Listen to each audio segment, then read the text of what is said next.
कहना चाहूंगी आप सब बड़े हैं, जितना मजा अगर कोई कलाकार मन से गा रहा उसमें आता है, धच्चे धच्चे तो हम कहीं भी कर सकते हैं। इतना पैसा लगा कर बुलाया गया है तो अगर सुनेंगे तो बड़ा अच्छा लगेगा, है ना। हम लोग उतना दूर से चल के आए हैं, क्या मतलब। आइए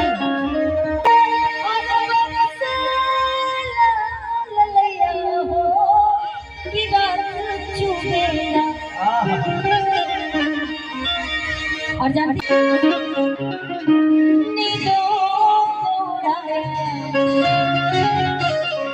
मेरा दिल भी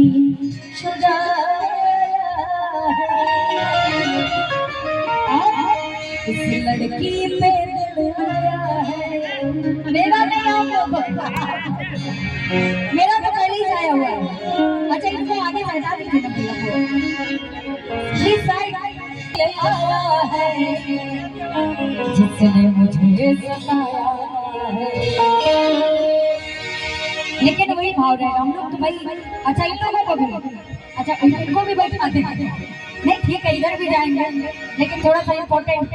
हाँ कोलकाता से चल के आई हैं तो थोड़ा इम्पोर्टेंट बनती है। वो लोग बनारस से इसलिए नहीं अरे भाई तो बनारसी है, खुद ही अपना निपट लेंगे।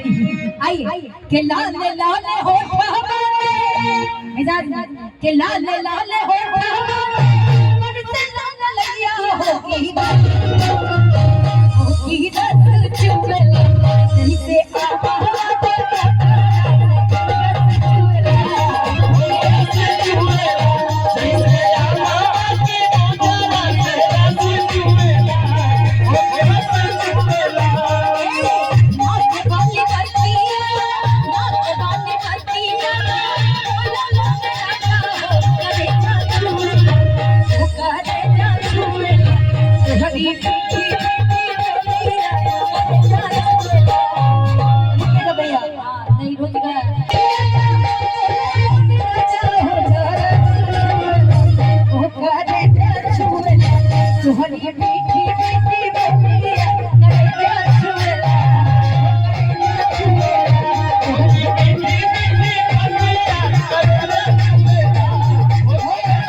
मेठी वाले को कम मत समझिए कि जलवे फिर देख गोरी की भी चाल के अरे चुनरी बन जाए तेरी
के जिया के जजाल भइल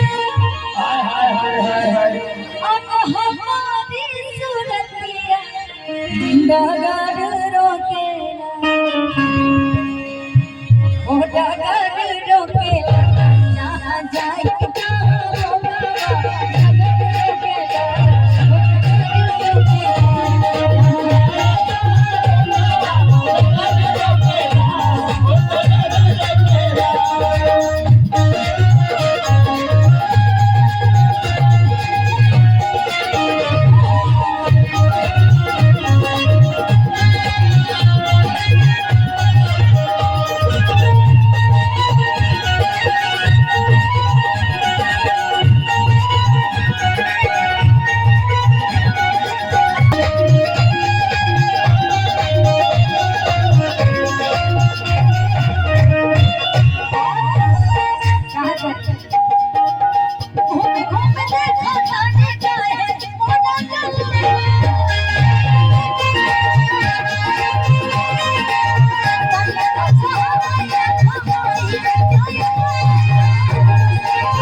घर वाले कह रहे हैं कि काहे इतना धूप में घूम रही है, थोड़ा सा छांव में आ जाएंगे तो गोरा रंग काला नहीं पड़ेगा।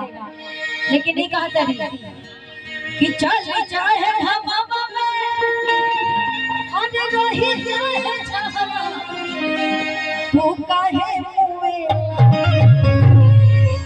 अरे तू काहे मुए अब जद के कोरे काल के